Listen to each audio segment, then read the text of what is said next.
Assalamualaikum warahmatullahi wabarakatuh. Halo anak-anak kelas 4. Bagaimana kabar anak-anak hari ini? Bunda berharap anak-anak dalam keadaan sehat walafiat. Marilah sebelum kita memulai pembelajaran hari ini, mari kita awali dengan membaca basmalah bersama. Bismillahirrahmanirrahim. Anak-anak, alhamdulillah pada hari ini kita dapat berjumpa kembali setelah libur Hari Raya Idul Fitri. Bunda sebelumnya mengucapkan minal aidin wal faidin, mohon maaf lahir dan batin. Nah, pada hari ini kita akan belajar tentang review tema 6 cita-citaku. Apakah anak-anak sekalian masih ingat materi yang pernah kita pelajari bersama di tema 6? Baiklah, untuk menambah semangat kita hari ini, Bunda mempunyai sebuah tepuk. Namanya tepuk Ipin dan Upin. Kira-kira seperti apa tepuknya ya? Nah, seperti ini tepuknya anak-anak. Tepuk Ipin Upin. Kepala botak, rambut satu. Selamat pagi, Cikgu. Begitu. Ada yang sudah tahu? Oke, Bunda ulang sekali lagi ya. Silahkan anak-anak menirukan tepuk dari Bunda. Tepuk Ipin Upin. Kepala botak, rambut satu. Selamat pagi, Cikgu. Nah, sebelumnya Bunda juga akan mengecek apakah anak-anak masih ingat jargon sekolah kita. Teladan. Teladan aku siap. Teladan aku siap. Baiklah. Nah, anak-anak sudah menyiapkan buku tulis dan juga alat tulisnya atau belum? Silahkan siapkan terlebih dahulu alat tulisnya ya. Setelah itu, simak video dari Bunda berikut ini. Review materi tema 6 cita-citaku. Cita-cita dapat diungkapkan dalam sebuah puisi, contohnya sebagai berikut. Puisi terdiri dari bait dan baris. Baris merupakan kumpulan kata-kata, sedangkan bait merupakan kumpulan dari beberapa baris puisi. Jadi, puisi di samping terdiri dari 3 bait, masing-masing bait terdiri dari 4 baris. Ciri puisi yang lain adalah memiliki rima, yaitu kesamaan bunyi pada setiap akhir baris puisi.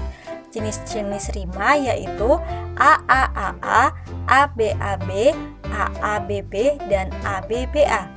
Rima pada puisi di samping, bait 1 dan 2 memiliki rima A-B-A-B, sedangkan bait ketiga mempunyai rima A-A-B-B.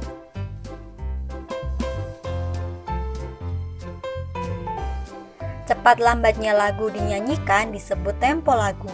Macam-macam tempo lagu adalah sebagai berikut. Yang pertama, largo. Yang kedua, lento. Yang ketiga, adagio. Yang keempat, andante. Kelima, moderato. Keenam, allegro. Ketujuh, vivace. Kedelapan, tersia. Dan kesembilan, presto.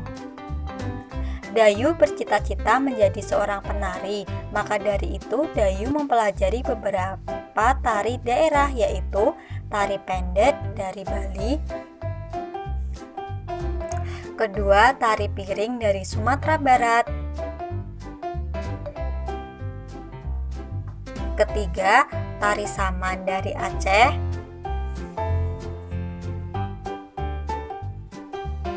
dan yang keempat, tari remo dari Jawa Timur.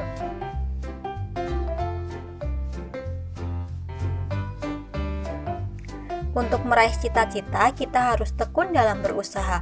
Salah satu karya seni yang melatih ketekunan adalah karya seni rupa teknik tempel, meliputi kolase, mozaik,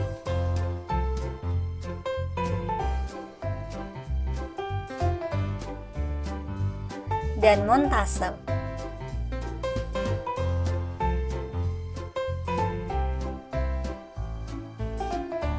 Adakah di antara anak-anak sekalian yang mempunyai cita-cita menjadi petani?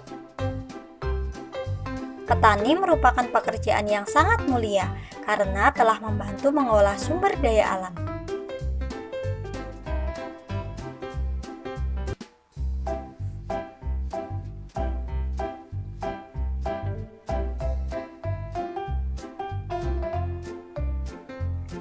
Kegiatan pemanfaatan sumber daya alam dapat dikelompokkan menjadi beberapa jenis, yaitu yang pertama usaha agraris, contohnya pertanian, perikanan, dan perkebunan. Yang kedua usaha ekstraktif, contohnya kegiatan pertambangan. Yang ketiga usaha industri, contohnya kegiatan industri yang mengolah bahan mentah sehingga bisa dikonsumsi. Dan yang keempat usaha jasa, contohnya jasa angkut, pergudangan, dan keuangan.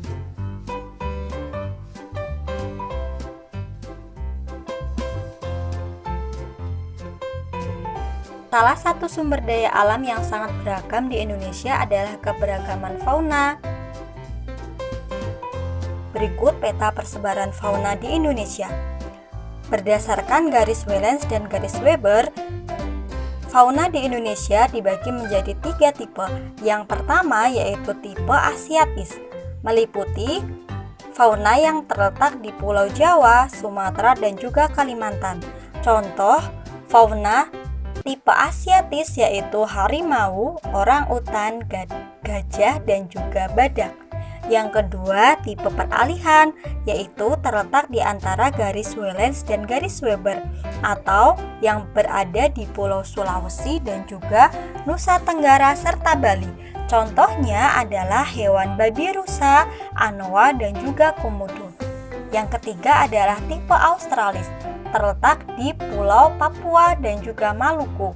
Contoh tipe hewan Australis adalah burung kasuari dan juga burung cendrawasih. Hewan yang mengalami perubahan bentuk dalam daur hidupnya maka disebut mengalami metamorfosis. Metamorfosis dibagi menjadi 2, yaitu metamorfosis sempurna melalui tahapan telur, larva, pupa, kemudian imago atau hewan dewasa, mengalami perubahan bentuk tubuh yang sangat berbeda pada setiap fase hidupnya. Contohnya adalah kupu-kupu, nyamuk, dan lalat. Yang kedua, metamorfosis tidak sempurna, mengalami tahapan telur, nimfa 1, nimfa 2, hewan muda, kemudian hewan dewasa, mengalami perubahan bentuk tubuh yang tidak terlalu mencolok pada setiap fase hidupnya. Contohnya adalah belalang, kecoa, dan capung. Tidak hanya sumber daya alam yang beragam di Indonesia, namun juga karakteristik individu di Indonesia. Salah satu contohnya adalah keberagaman umat beragama di Indonesia. Pertama, umat Islam. Tempat beribadah di masjid, hari raya Idul Fitri dan Idul Adha, kitab suci Al-Quran. Yang kedua, umat Katolik dan Kristen. Tempat beribadah di gereja, hari raya Natal dan Paskah, kitab suci Injil dan Alkitab.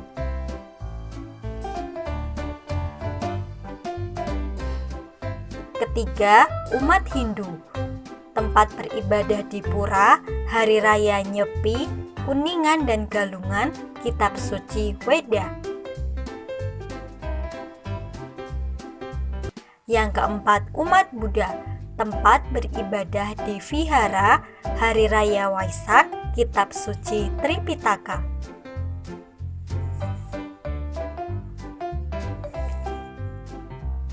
Dan yang kelima, umat Konghucu. Tempat beribadah di kelenteng, hari raya Imlek dan Cap Gomeh, kitab suci Sisu Wuching.